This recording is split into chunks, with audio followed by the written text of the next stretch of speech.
is not a mandatory POI competition, but POIs are highly encouraged. But if in any case a debater does not want to take a POI, please respect their choice and please don't badger.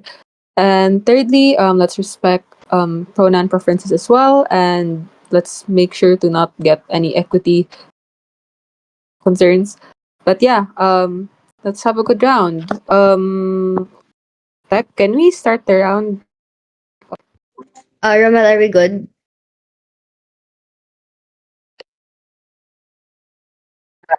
All right, we can start.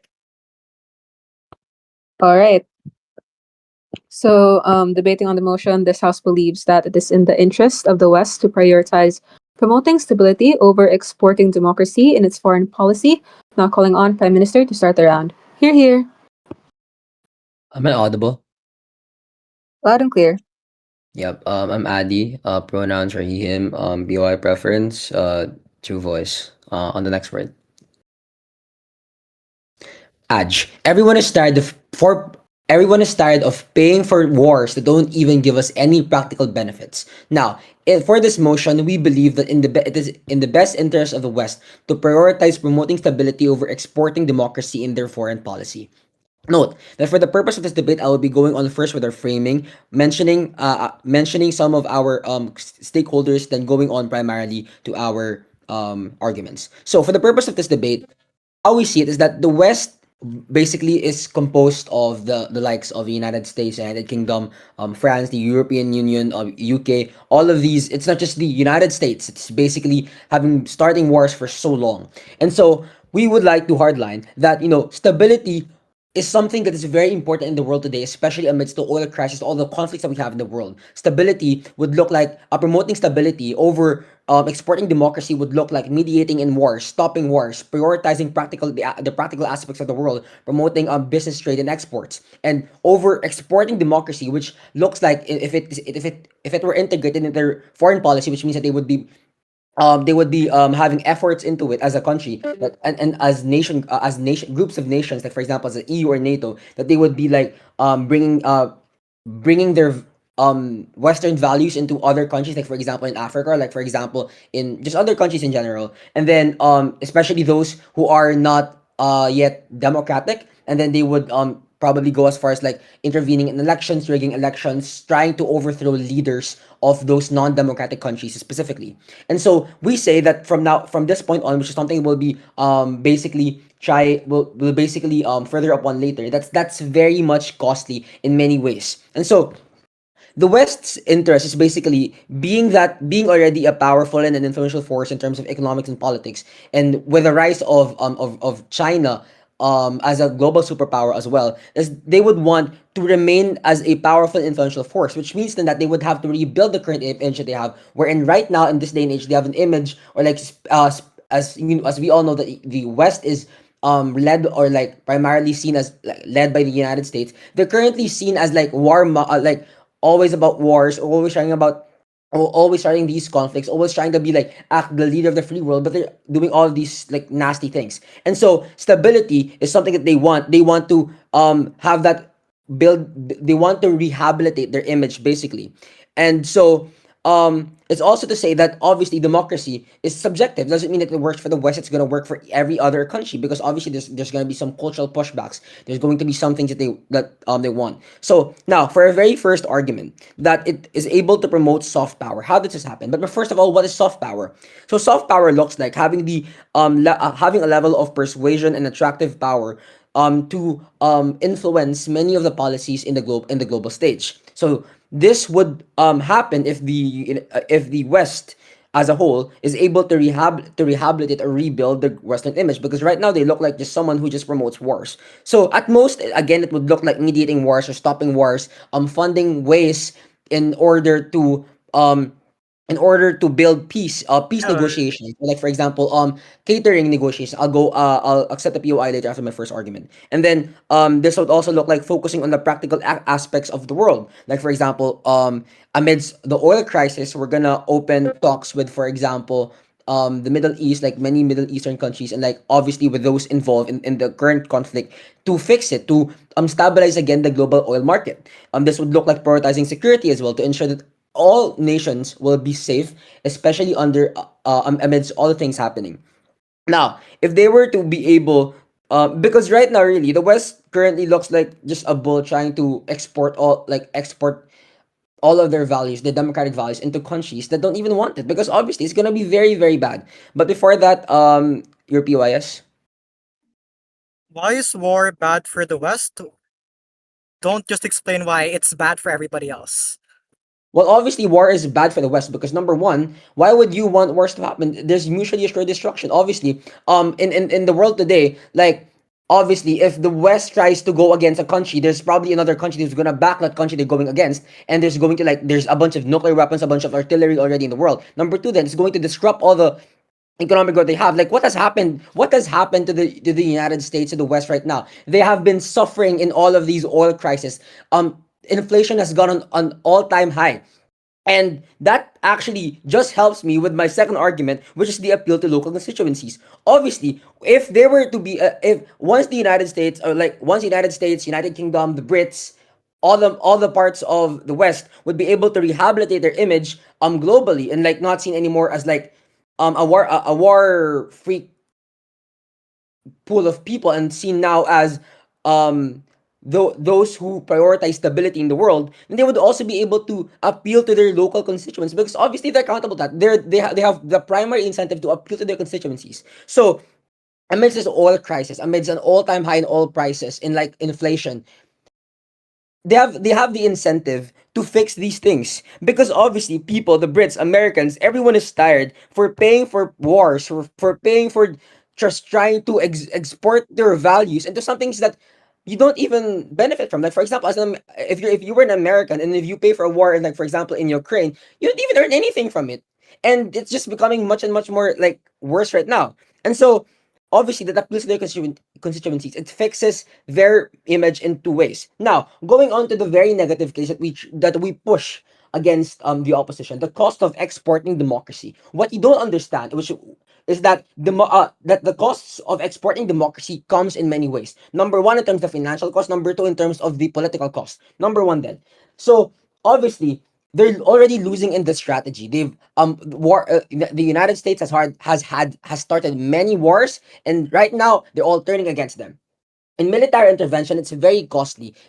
It takes billions and billions of dollars from the United States, from NATO, from UK, to fund military operations just to try to overthrow non-conventional or like non-democratic governments. And that's in the financial aspect of war, of like wars and exporting democracy. But more so, even if we engage at the best case, okay, for example, you're able to export democracy, you're able to overthrow a leader for example, of a dictator that then begs the West for like, so who do we install? All of these things. But the West has more pressing matters. They have their local domestic issues. And so what really we're trying to put forth here is that stability would not only be good for the West, it's also going to be good for everyone in terms of domestically, internationally, and for the entire world. And for all of these reasons, proud to propose. Thank you. Thank you for that fine speech. Calling on LO. Here, here.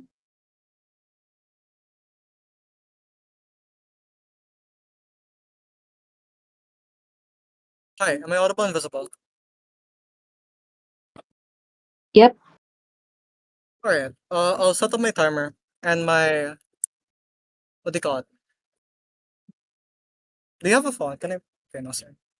I'll just use.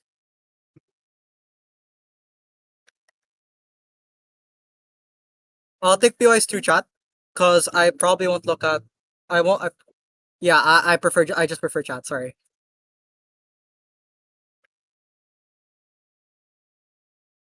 All right. Uh, I hope the round consents to my recording, cause we're recording this round anyways. I'll start my speech in. Also, if I don't respond to the POI in one chat, just try the other chat, cause there's room two chats. Just chat them both to make sure.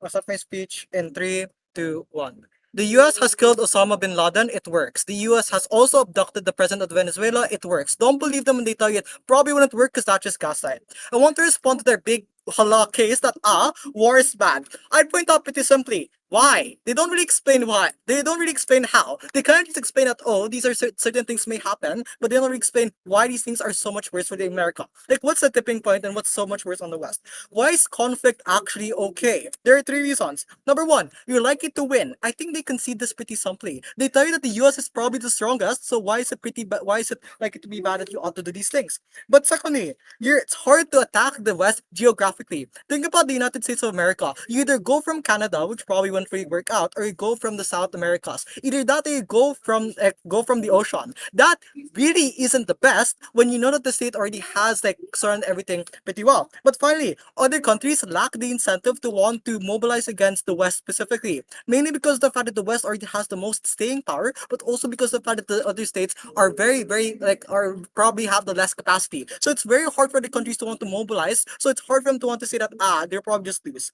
Why is war actually pretty good? There are two reasons. Number one, it's actually low cost. I want to clarify. The reason why you spend billions isn't because of the fact that you lose billions fighting. It's just because you invest into it with weapons. That's to say that you're still getting what you want because you create weapons. What we'd suggest, it's actually not that expensive.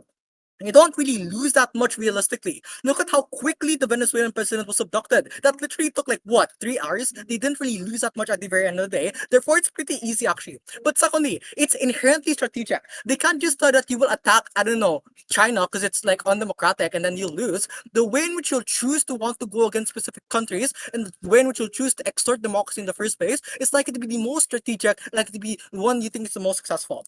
Even if war is bad, the main impacts they tell you is mainly around how it affects the average individual person. I clarify within the round, this is about the West. So it's not about anybody outside the West, but at the same time, it's about those who are the interests of the West. I.e., these are people like the politicians, these are people essentially like Trump, these are people that are already the rich in the first place. Which is to say that if they are rich, which they have to concede to, they can very easily like opt out of civilian pushback because like they can just walk out anyways. I'll take you later.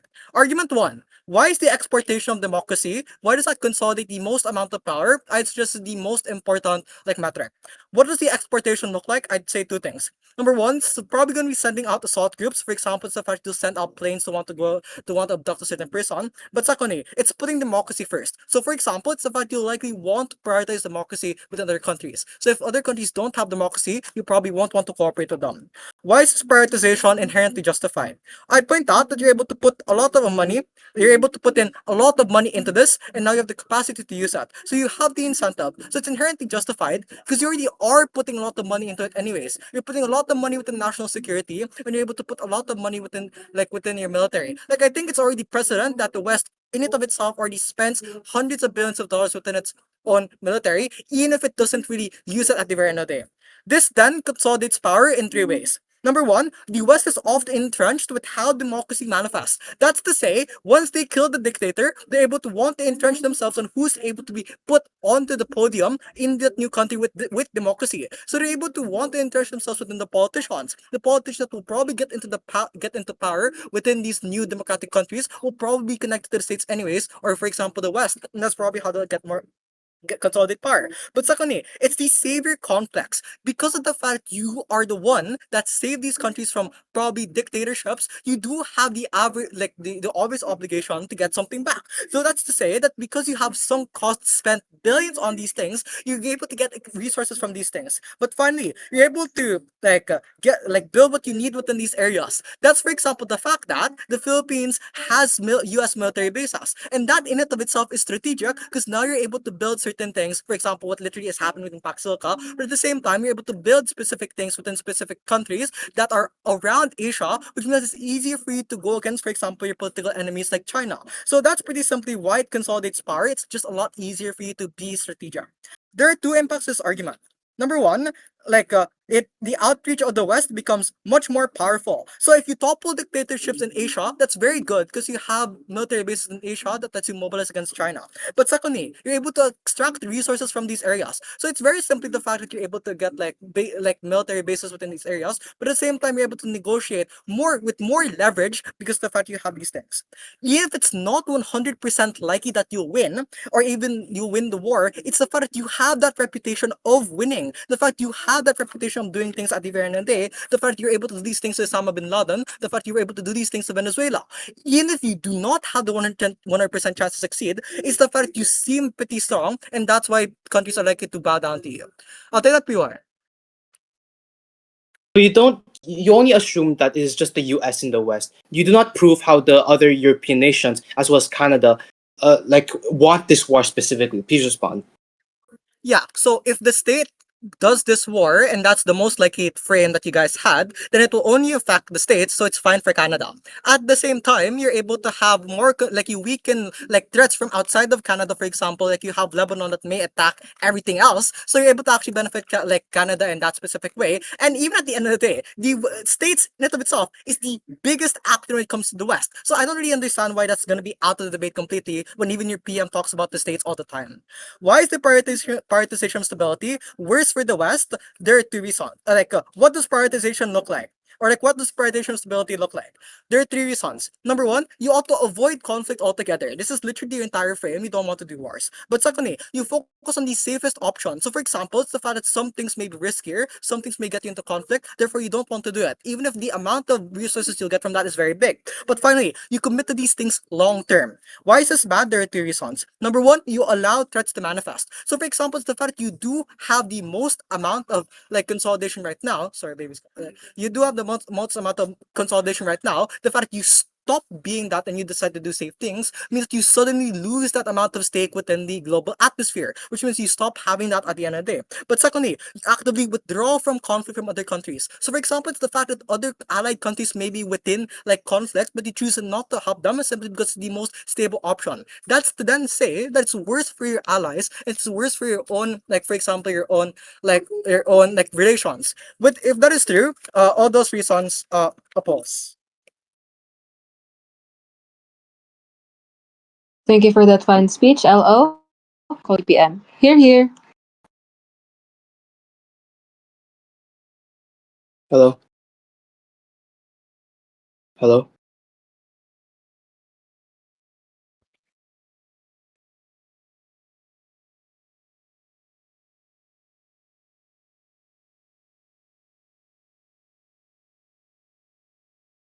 Sorry, am I visible and audible? Yep. Okay. So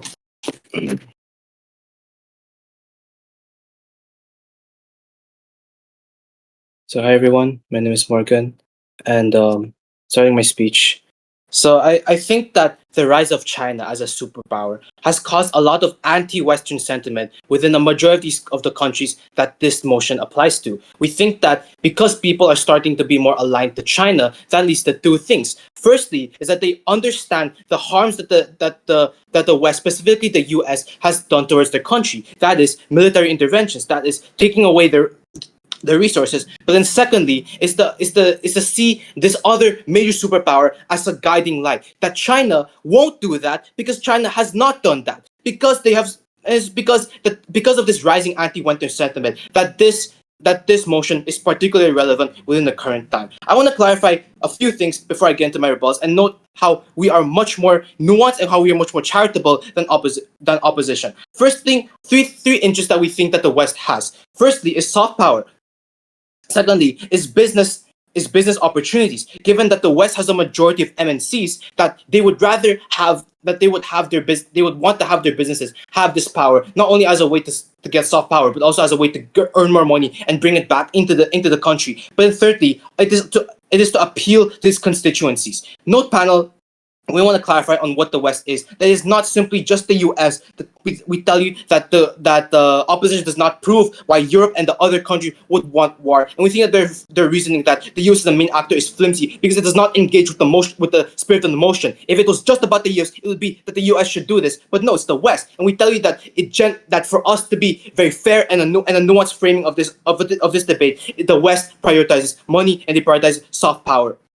The second thing is what stability really looks like. We think that this looks like two main ways on how we could increase stability. Firstly is mediating in conflicts. Note that before that, who gets these interventions in the first place? It's likely third world nations that have a lot, like probably like unstable governments that have a lot of policy, that have a lot of like instability. And we tell you that what stability looks like is mediating in these types of conflicts, making sure that war does not occur, and making sure that people are at the very least peacetime is ensured. Secondly, is increasing trade and investment. As we tell you, Pan, that a lot of times conflict is for a lack of resources, and by increasing investment into the country by doing trade, that inherently lessens the conflict. And I'll get to that later in constructive. The last thing I want to clarify is what democracy really looks like. Because panel, note that the idea of democracy is good and it should be something in our foreign policy only applies to the US. My prime minister has already told you that European countries don't really care about this. I talked about in my POI, and I think that the response is very flimsy, because we tell you that but then secondly, on what promoting democracy looks like, it is mainly through military intervention, because it is the most visible, and they concede that. Two pieces of extraneous rebuttal before I get into my constructive. Firstly, on their idea that war is good. Firstly, we tell you they tell you two things: that it is low cost and that it is very strategic for them. Four layers of response. Firstly, that that's not true. War is very much expensive, even if it's not every intervention for promoting democracy as simple as Venezuela kidnapping the president. A lot of them involves supporting the local militias. A lot of Western nations can't automatically enter these nations with their forces. They have to they have to economically and military support them through giving the resources, and that costs a lot of money. The second thing is it's a bad look for the country, that you can't that is it's going to be hard. It's very bad for you to be seen as a warmongering nation, a nation or a group of nations rather, that go and take away and change the local politics of the local nations. A lot of people don't really like that. But then thirdly, is it's a bad look for your constituents, that people don't like having a warmongering nation. People like having peace. People like having businesses, and if they had to do anything with these foreigners, they'd rather do business with them, because for them it's doing them a favor rather than harming them. And lastly, that we tell you that it is simply not just the West, and now when we reiterate it, that it is only the US that wants democracy, that wants war, and we tell that every other nation, specifically Europe, which is a large part of the West, does not. Second thing that I want to take down is their idea that some countries don't like dictatorships and they want the West to kill them. That is not true. A lot of time these dictatorships rise because they are popular with the masses, that they get the support of local farmers, for example, to rise into power. The second thing is that because of the rising anti-Western sentiment, they would rather have someone from their community, their race, their ethnic group controlling them, rather than some mysterious white nation to control them. They'd rather have.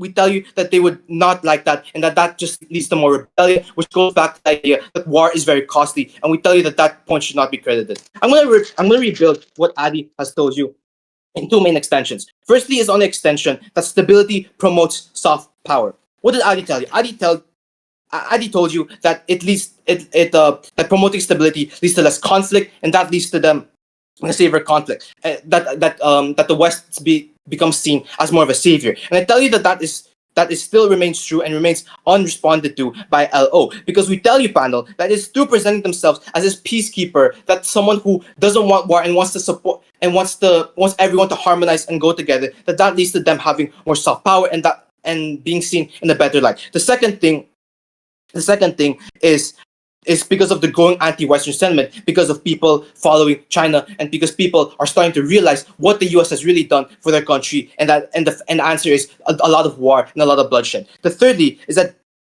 the thirdly is that they get more business, and is that through business and trade and investment that they are able to benefit off of that. This looks like Western multinational corporations investing into third world nations. This looks like making them bolster their local economies to make them better. This promotes soft power because the West's MNCs that bring all of these economic benefits, and thus they see them as someone as a business partner rather than as an antagonist or someone who ruined them in the past. The impacts are simple. Firstly is that people are much more in favor of the West. That people view the West as someone who is not warmongering, but rather someone who wants to cooperate, and thus this leads you to having to allow for your to have better interests. This looks like military bases within your country. This looks like this also looks like multinational corporations being more in the country, which we tell you that this is a net good for the interest of the West. And lastly, we tell you that this is exclusive on our side because of nuance of the motion. Because if you prioritize, you can't prioritize stability and prioritize democracy. You solely have to have stability because that is what links you. And lastly, additional points on the democracy. So we tell you that exporting democracy leads to military invention. And my first already told you how war is bad. We tell you that, and then I want to add that war cannot be continuously controlled. What that leads to is after the West has to leave, that leads to a power vacuum, which makes the people see the West as a warmongering nation, which left their nation in ruins, and then power vacuum and much more civil conflict. Because of that, very proud to propose. Thank you. Thank you for that fun speech, DPM. Now calling on DLO. Here, here.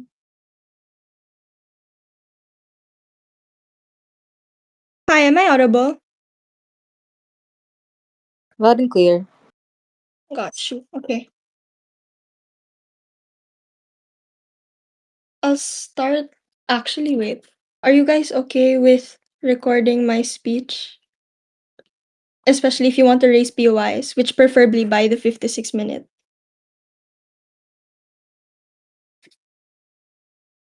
Okay. I'll just assume that's a yes. Let me double check. My bad. Okay. Thank you.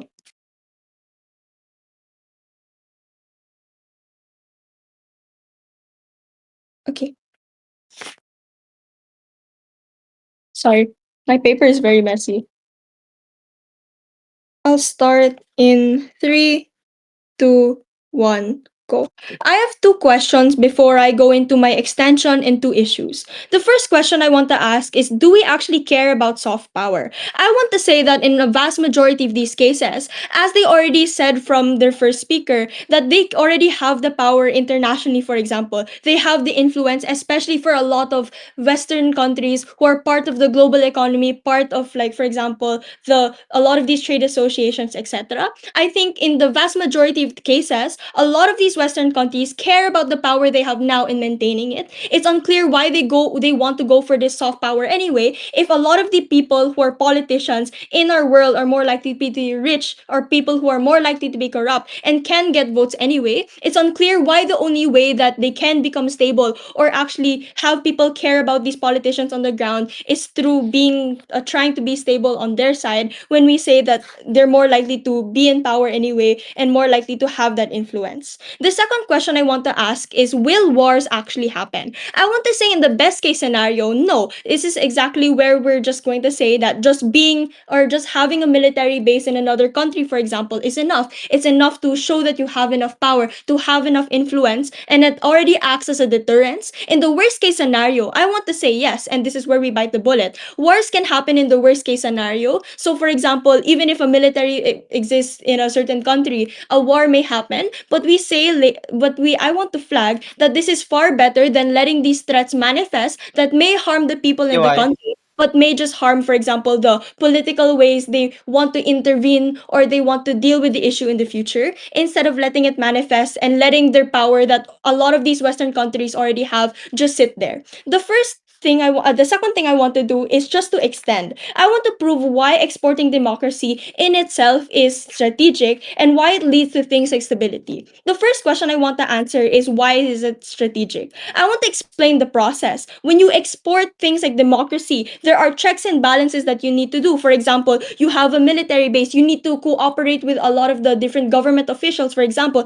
you need to talk up to like the people, etc. This is exactly where you double check those in power, or you focus on the timeline. So this is the process in where the West or a lot of these countries are likely going to do this in a way that gains allies, for example, where you have people who can support you, especially if your economy is dying, if it is failing. This is where you're more able to resolve things like conflict, to avoid wars in the worst case scenario, while also imposing their influence as they already have done in the past, right? This is how the position themselves, when we're talking about our counterfactual, become stable when they impose themselves as a global superpower through the process of eliminating threats with their POI. connections and forming them in the first place. The second question I want to answer with this extension is, how does this become stable? I want to say it's the process that I explained. It's the checks and balances that happen. It's when you export it, it. It's a fact that you have to do so in a way that's actually like that can properly communicate to other officials, that can actually be, successful in the first place. This is where the exportation process is, where you force the West to be stable, even if they can't self-sufficiently do so on side government. So this is exactly where you can rehabilitate things like image, for example, but also do both things at the same time, where you can become stable through the process of imposing, where you have to double check your own powers, how you actually want to teach other countries to do so, but also through the exportation in the first place. Sure, like take that POI. I can't pronounce. So you explained at DLO that you can just have military bases and that's enough. Firstly, why? But secondly, you contradict your first speaker because they say that war is actually quite good. Well, I mean, like, wars are quite good in the worst case scenario. I'm saying in a vast majority of cases, the what happens when you export a lot of these, like, export democracy, just acts as a deterrence. So this is where you impose the power and serve to the best interest of a lot of these states and make use of the power that they already have in status quo. It's still unclear why it's just a problem, since this is just dealing with the worst case scenario where we bite the bullet from LO. The third thing I want to do in this speech pala is just talk about the issues. First issue that I want to talk about is which team acts most according to the interests of the West. I want to say the interests are power and stability. We tell you from side opposition, one, that you impose power already through the exportation. You assert things like dominance, where you use it as a deterrence for other threats that may happen, the threats that government so cares about. But two, you become stable in the process of imposing power to look strong. So even if, for example, you cannot become stable in the process, I say that stability can still happen on our side of the house and by the bullet, where we say that you can focus on stability to a smaller scale, e.g., to states with high forms of poverty, for example, you can rehabilitate them or still work on like local communities that can still act in their local areas, etc. What I want to respond to then from side government is they tell us that it's unstable to export and why they still get that benefit on their side of the house and it's exclusive. I want to flip their claim, right? I want to say it's unstable to focus on stability internally, because the way that it has to manifest is you have to isolate yourself from, for example, global markets if you want to become self-sufficient, etc. One, it's unstable because you need money, you need the capacity to act. The way you do that is get help from other countries or just be able to communicate with others in the first place, especially because the West is not the only country in the not the only place in the world. But second, it's because you still focus on internal issues, so you still have to isolate yourself at a global scale because you can't do both, right? You can't rely on exports if you want to be self-sufficient. This is where you become more susceptible to things like threats. This is where you have to wait on side government for you to be stable in the first place, and that's just far not as sure on their side of the house. The second issue I want to deal with then is what is best for the West, because this is exactly where I want to beat the deadlock of it just being in the US context, especially if we want to talk about the idea of threats for the people. We tell you from side opposition that in the worst case scenario, we can neutralize threats already through things like deterrence, through things like making sure you have military bases there, but two, make use of the influence they already have. What I want to say then on Gov is that they tell us na it's bad for the country to involve themselves in conflict, but I'd say this is far worse on their side of the house, when one, you become far more susceptible, but two, you let these threats get far worse in undemocratic countries, so they're likely to become threats on your side of the house because they become erratic, become hostile. At the very least, on our side, you mitigate these harms to extent and you don't let them manifest, especially if it is a big issue for the West to worry about in the first place. Proud to oppose. Yes.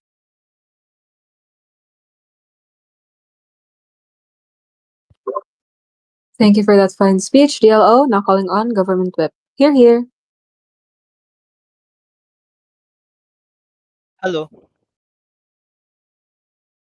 Just give me a sec.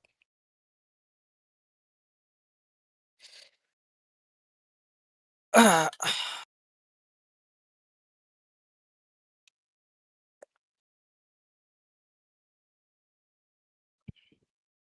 I visible as well?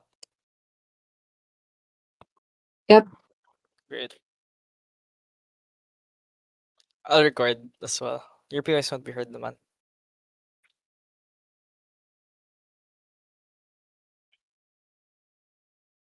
Okay.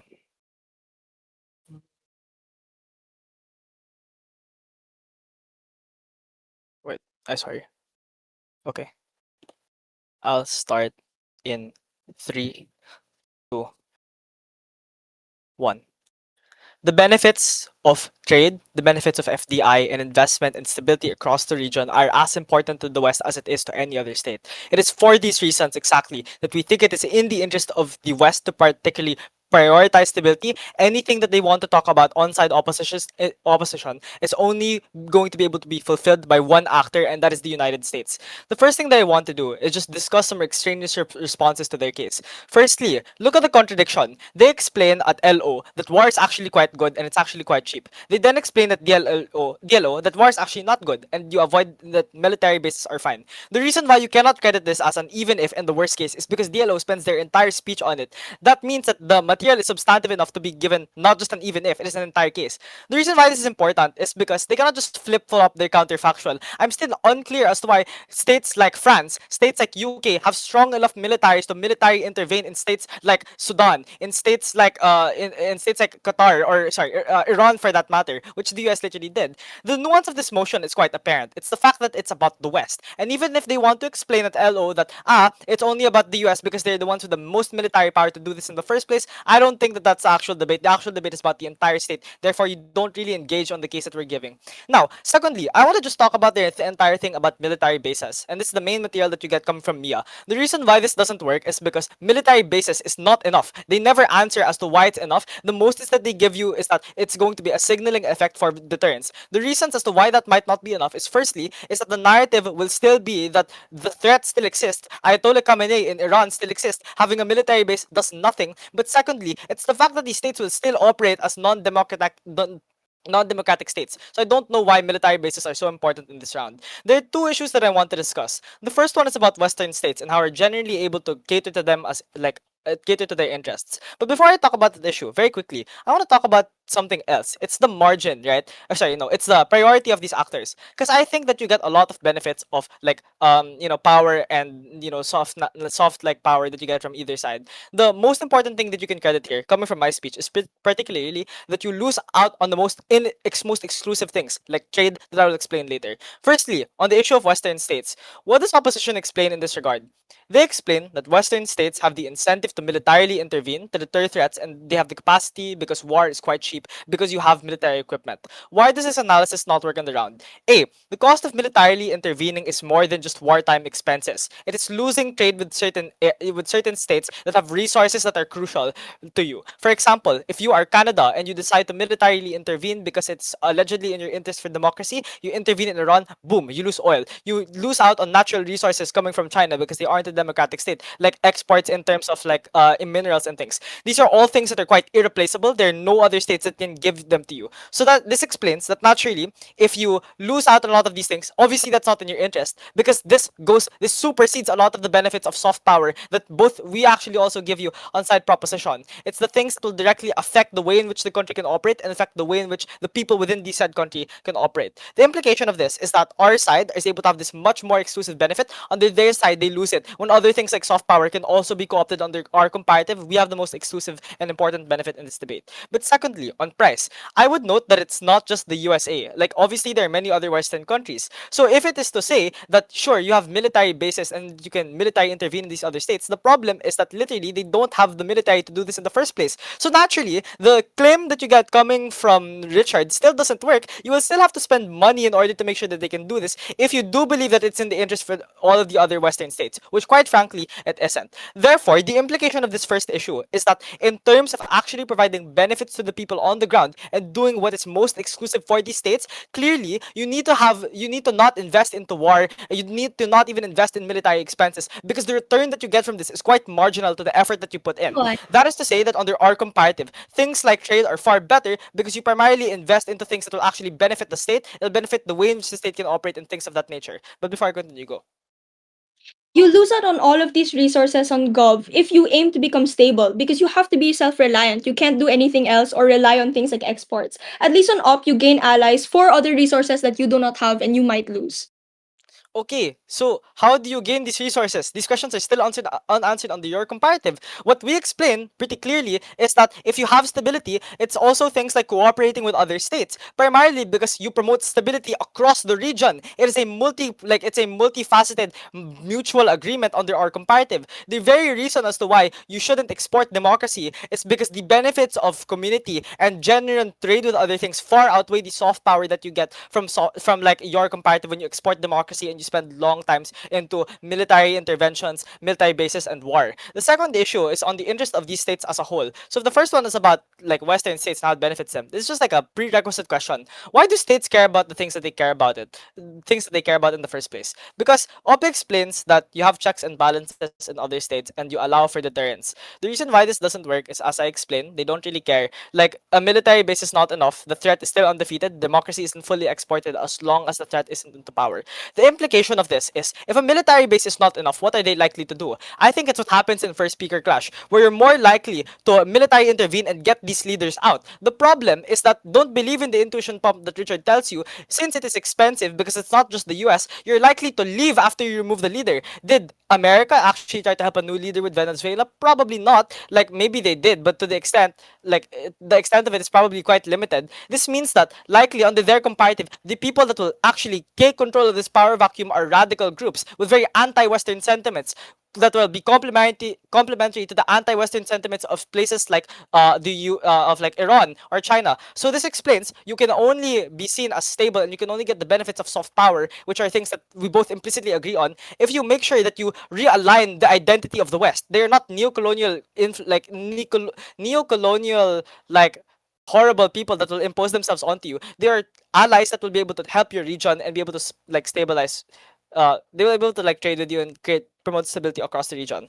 The reason why we have to win is specifically for two things. Firstly, is that the benefits of trade, FDI, and business are good for both the people on the ground and the people at the top of the like government wherever they are being in. So this explains that naturally these are exclusive benefits. It's still unclear why these things will happen under their comparative. When you remove leaders, you remove the ability for any meaningful cooperation to happen. So these are things that will capacitate the state far better. It is the prerequisite condition for the state to actually operate well. But secondly, we explained that stability is able to countervail anti-Western sentiment in places like the Middle East and the Eastern area like China. It is only when it's only when the West is able to make itself look far better by not being a neo-colonial influence on these areas that you're able to have a far better interpretation with far better benefits for the West for all these reasons.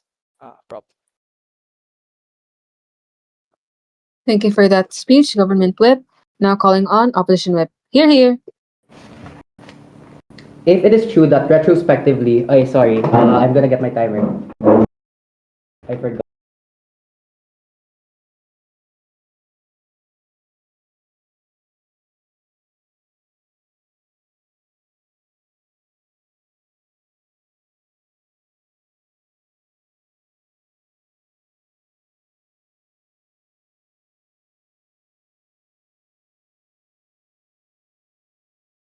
Okay, bear with me now. Yeah. Starting in 3, 2, and 1. If it is true that retrospectively the West has valued pursuing better connections with other countries, often individualistic, and has valued to consolidate power and assert this power against countries, that is how you even unlock the shallow stability argument coming from government, which also explains what's proximate to the US retrospectively, which is crucial in answering what even is in their interest in the first place. All pass to win this round. Note that in and of their argument, it is to suggest promoting soft power.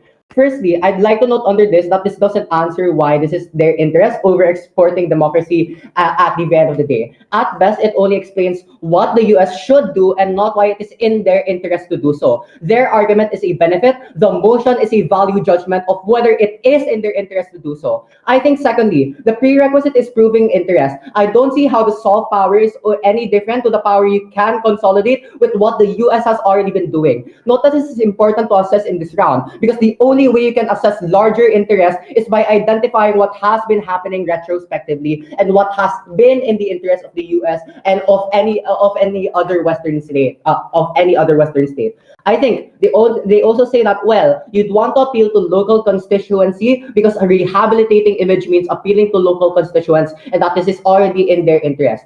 I think no shit, Sherlock. It's in their incentive. It doesn't prove why this goes over the interest of exporting democracy in the very first place. Because I'd argue you can still appeal to local constituents some other way. I don't know, build more manufacturing industries alongside exporting democracy. But they also suggest that, well, like how good is even like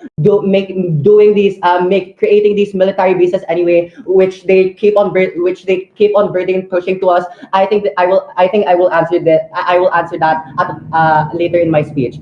I think because deteriorating local constituency is bad, and we agree coming from opposition side of the house. What they have to answer coming from government side of the house, and this is the burden push from opposition, is to explain why the West will give a damn. Likely, they already operate on individual and independent incentive. Even if it's true that local constituency is worsening, it doesn't prove that the U.S. will put this forward against whatever interest they have right now. It doesn't prove why this also intersects with whatever interest they have right now. What we prove, however, in opposition side of the house is that even in the worst case that government posits to us, that exportation of democracy only applies to the U.S., that it's impractical. There are two things that are guaranteed on our side of the house. Firstly, the U.S. is who's leading the West in the very first place. Even if you believe government that the West is not just the U.S., often it is still U.S. dominated as we already concede. Secondly, they often don't care about practicality anyway. Note that this engages with the government material that this is costly and that you export democracy to countries that do not even want it in the very first place. I think firstly, this doesn't even matter in the round. It's about how US consolidates power. It doesn't matter if countries don't want it. So yeah, this has already been observed historically also. I don't see any reason why this won't be the West's interest. But also secondly, no shit, Sherlock, it's expensive, but it's not like they literally do this for no reason whatsoever. Obviously, they do this to assert dominance and to exploit the hell out of these countries for necessarily their own benefits anyway. They do this because they know that this is an investment. This is not just a wash as what government necessarily suggests in this round.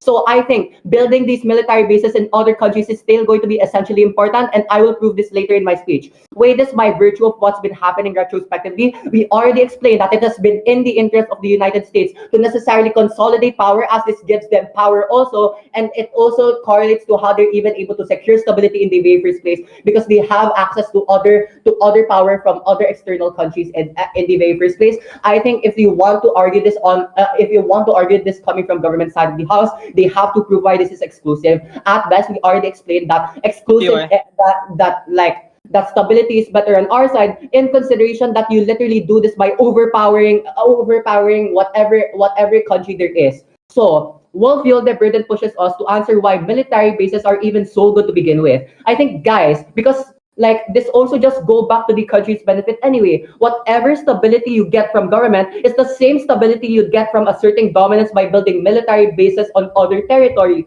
So what this necessarily explains is that because you're so powerful, countries would necessarily want to cooperate with you. The stability on government, even if you work with other states as they try to suggest on their side of the house, is not as strong as the stability you have by overpowering these states themselves. So the discussion on cost is just necessarily a wash coming from both sides of the house. You're gonna spend money on strengthening ties with other states you're gonna work with on government anyway. I don't see any reason why this material is necessarily just exclusive on their side of the house.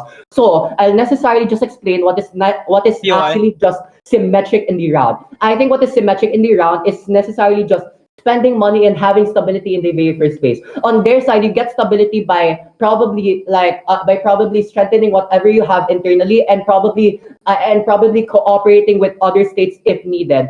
I think on opposition, however, the stability you get is when you overpower these countries by exporting democracy to these countries by necessarily overpowering them, then having those countries necessarily work for you and necessarily exploit them as these Western states. States. If you were to assess this, this is necessarily just symmetric in the round. It gives you the same benefit of having stability in the very first place, in consideration that on our side of the house as well, you necessarily get stability from like POI.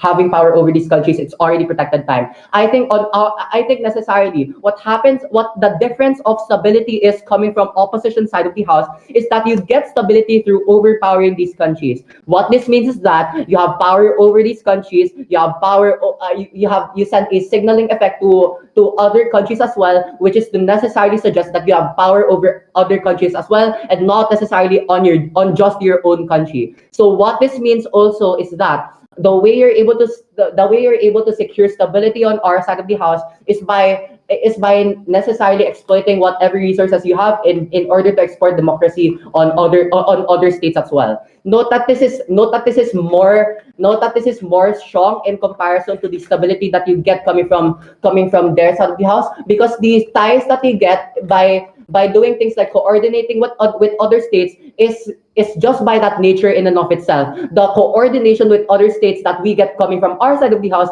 is the way in which we strategically use what the US has already been doing, which is to exploit these countries, which is to export democracy, and to necessarily like promote whatever interest they have. That is what necessarily what the US has been doing and has been doing best, which is why this is just necessarily better on opposition. For all of these reasons and more, this is a clear up ballot things. Thank you for that fine speech, Opposition Whip. Now calling on Opposition Reply. Here, here.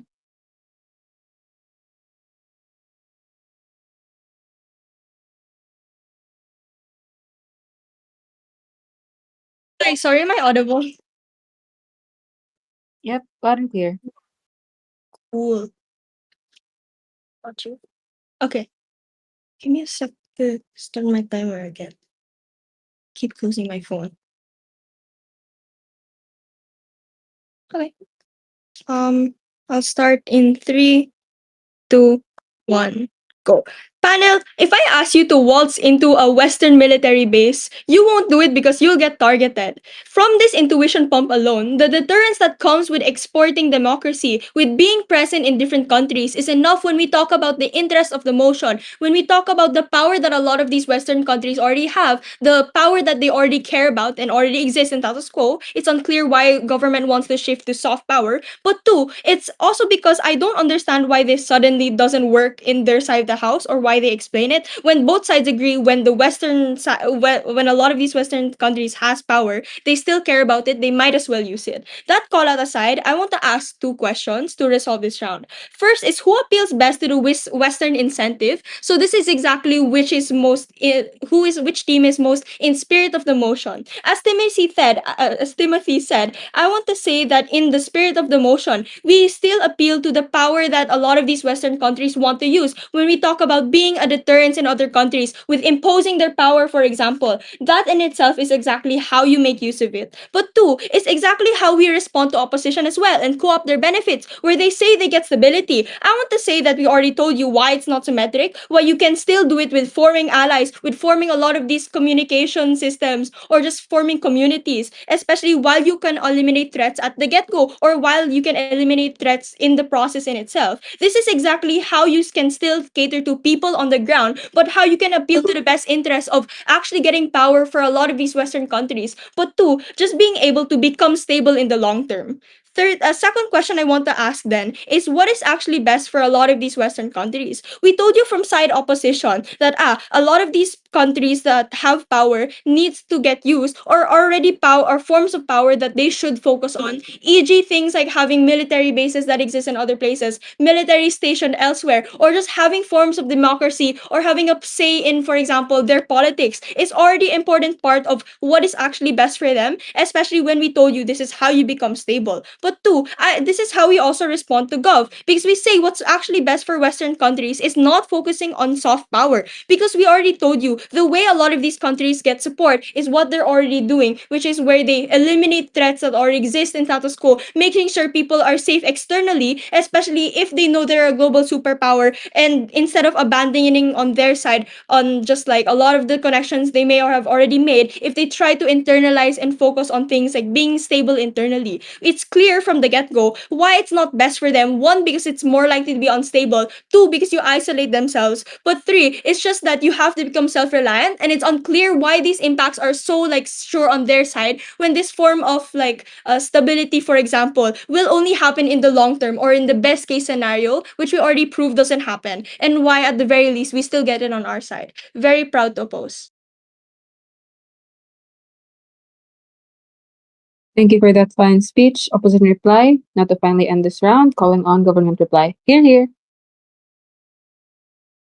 What was this debate really about, panel? I think it was two things. Firstly, on what were the main interests of the West? What does opposition posit to you? Firstly, is democracy. We tell you that this false because that's not true. The opposition seems to believe that the sole reason why the West wants democracy is because they like democracy and they think democracy is good. This is wrong for two reasons. Firstly, that is very like centric to the U.S. Only the U.S. cares about that. But secondly, even if you consider the U.S., we say from government that the real main goal of the West is to make money, is to get power, so that they can like profit off of these and exploit these these third world countries. And we tell you that democracy does not do that, because democracy leads to more infighting, leads to cultural pushback. People don't like the West when they have democracy, when they push democracy onto these people, and we tell you that false. But what is their second thing that they believe the West wants? They believe that it is to overpower the other countries.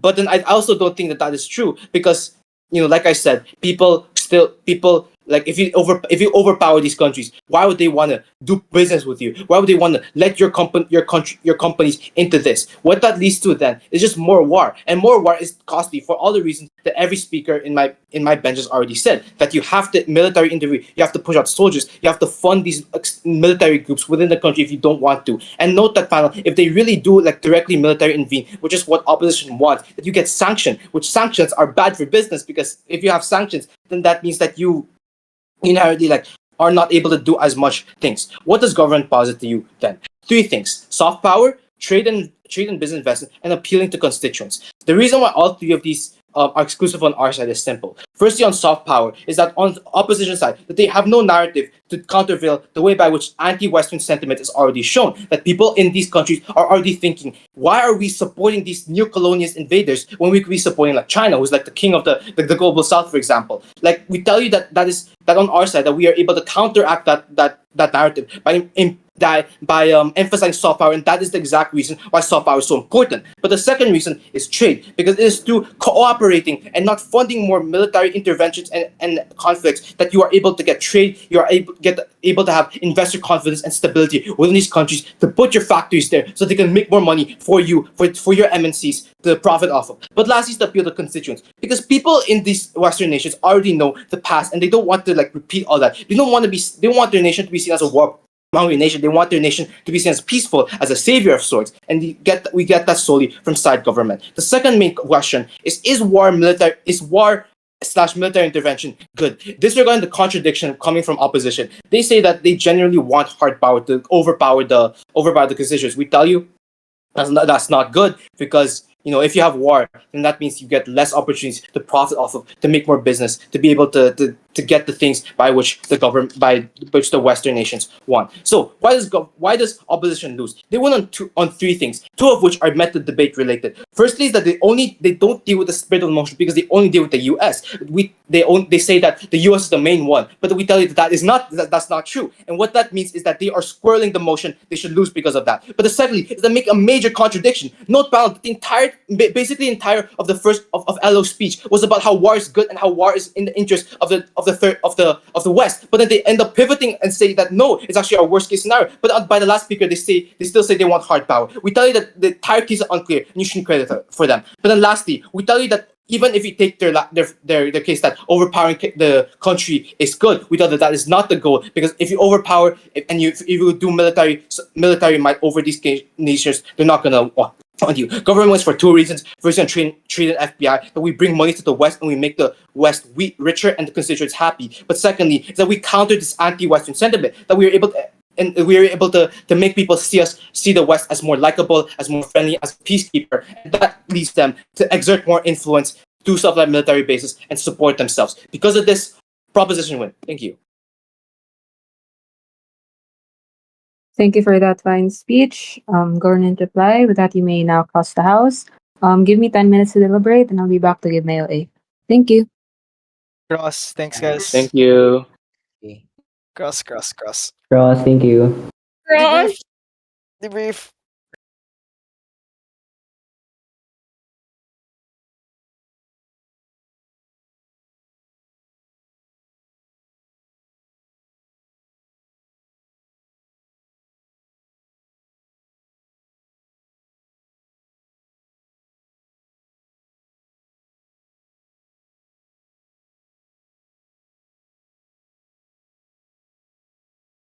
Okay, I've already submitted my ballot.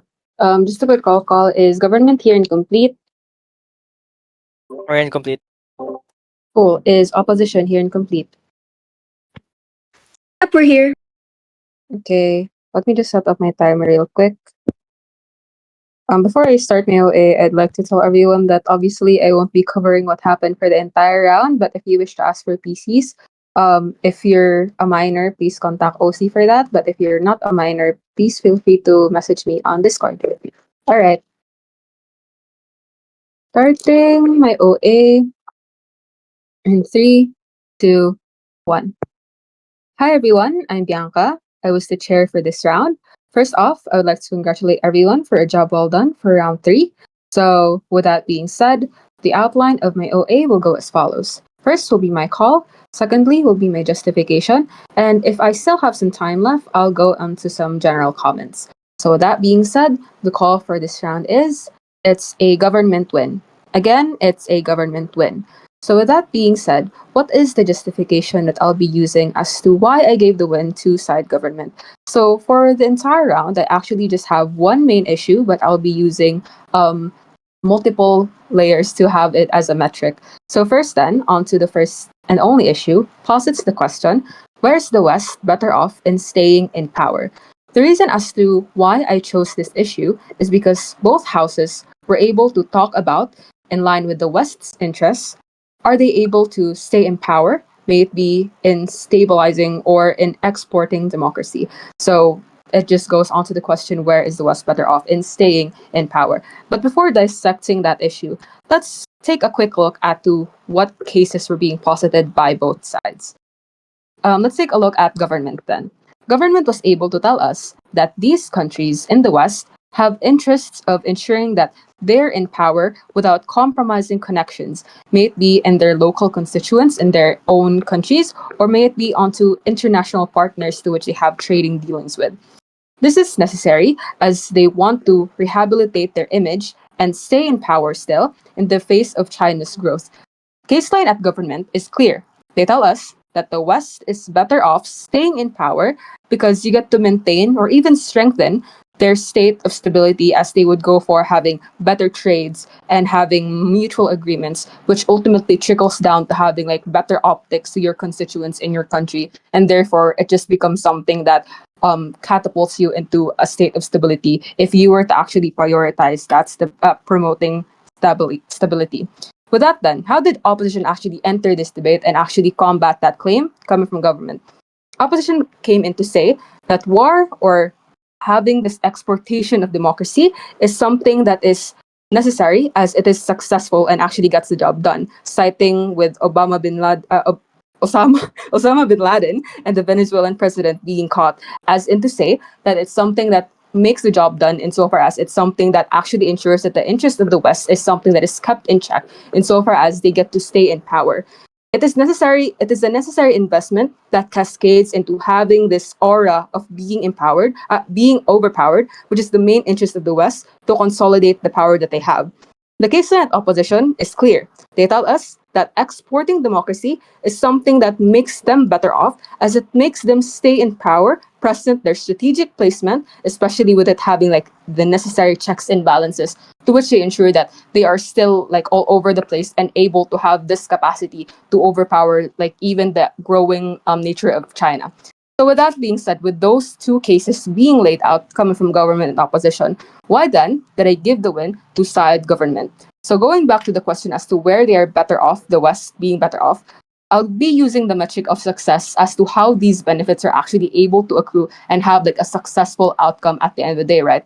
Looking at government then, government was able to talk about their benefits being centered on promoting stability through better trades and connections, wherein they have better optics within their own constituents and even those external parties. And secondarily, they tell us then that present this actual effort, you get this sort of better attraction to which you're actually something that solidifies how you're able to maintain this power without actually needing to go for having militia being invested on or not actually having like war being done, right? So this is something that they actually directly attack on coming from opposition as to why they are much more preferred as opposed to having this exporting democracy, right? How then did opposition actually bite into this?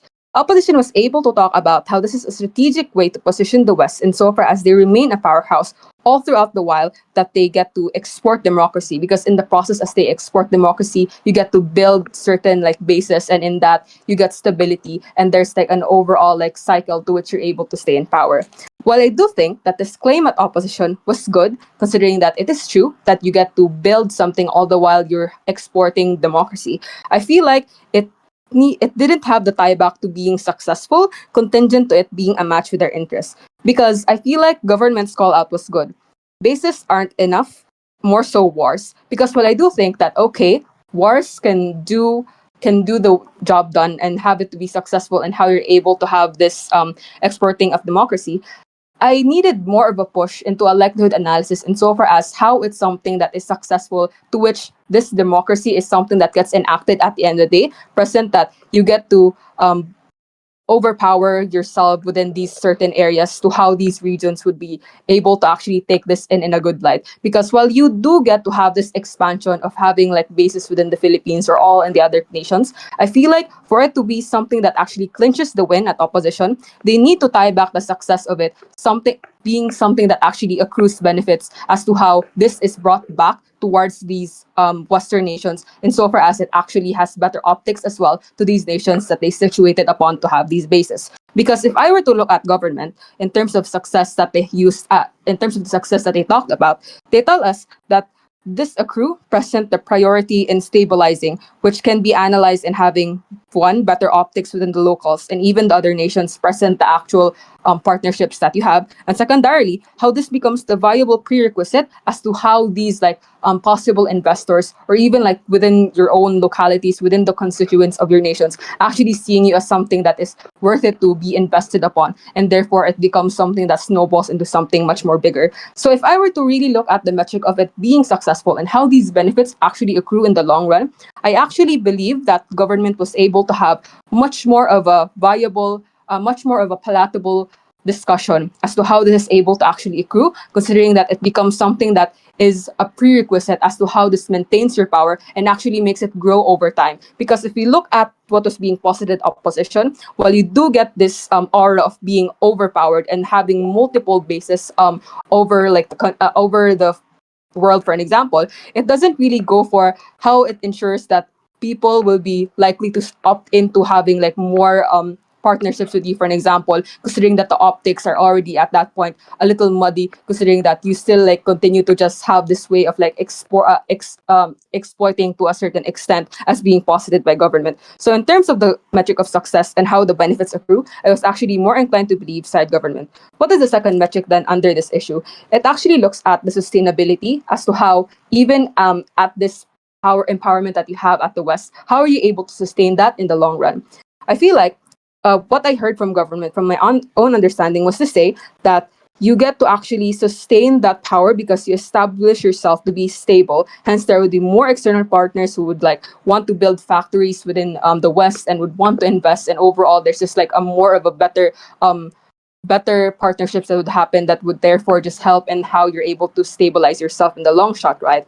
How then did opposition actually have their discussion on their sustainability? Opposition was able to say that you get to stay in power because you get to expand. And in that expansion, you get power and you get stability because you actually ensure that you still have ways to have these connections within these other nations. For example, in the Philippine bases in the Philippines and even Pax Silica, for an example. So I do think that this actual metric, this actual discussion coming from opposition of how you get to sustain this power in the long run is actually something that is great, considering that it is true in the expansion that you get to have like more of a better mechanism to actually stay in power. But I feel like it needed more of a secured likelihood analysis as to how, in the long term, this empowerment remains in an opposition's world. Because what I got from what I got from opposition is that you get to stay in power, but government had this call out that there's this rise of like anti-West narratives, for an example. So present how you're able to have this optics of constantly being overpowered and how you're able to have these expansion present. How then is that there's a likelihood that this will sustain and not be something that will be overthrown in the long run, considering that there's already like a growing unrest as to how this is continuously growing, right? So I think then that opposition didn't well, I do think that opposition did a great job in how justifying that this power consolidation is necessary. I think it needed to trickle down into a long-term analysis as to how this ever-growing notion of the West being into conflicts makes it so that everyone else opts in or think of it as something that is good even at the long run. So in terms of sustainability, I was more inclined government's explanation as to how you're able to just secure these trades insofar as you are not you're able to actually have this optics to which you're able to attract your constituents, may it be in the localities and even externalities, to actually become a prerequisite as to how you're able to grow and be in line with your interests to continue to be in power in the long run. So in terms of sustainability, I was more inclined to believe side government. So with that being said, the decision is final. It's a government win, and congrats and commiserations, everyone.